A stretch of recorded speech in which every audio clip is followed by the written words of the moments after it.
amati mbégteeg bànneex di ànd ak yéen ñu tawlu ci 5M TV Sénégal jërë ngeen jëf.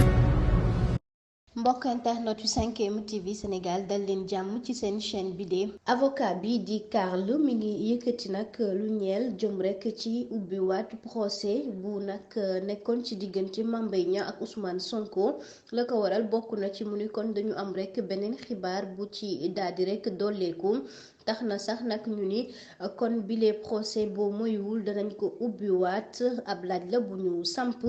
tax nag jëm ci li nga xam ni moom la ñu gis ci wàllu instrumentalisation judiciaire ak tamit jurisprudence mu mel ni sax laaj boobee nag dafa jëm ci wàllu système inquisitoire bi ndax requête bi nga xam ni dugaloon nañ ko ak itam ñoom ñi nga xam ni ñoo def nag mbir mi ndax rapport boobee cour bi examiné na ko waaw wala déet mu mel ni ca nu mu mën a demee rek daal dañuy xaar rek jëm ci procédure bi fa lay mujjee ak itam rek lu jëm ci démission bu conseil supérieur magistrature ginnaaw dogal bi nga xam ni rek moom la ñuy xaar ngir ñu def ko ñu xam nag mbir mi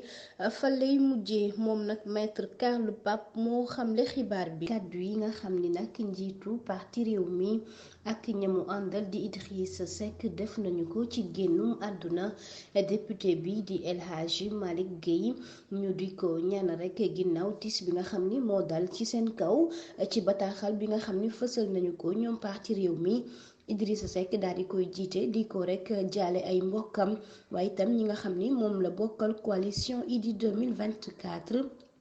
ñu ni kon danañ ko jébbal boroomam tey jii ci dimanche bi fukki fan ak ñeent ci weeru avril foofee ginnaaw nag hôpital Fann bu Ndakaaru fa lañ koy daal di jëlee kon bu juróomi waxtu jotee ca ngoon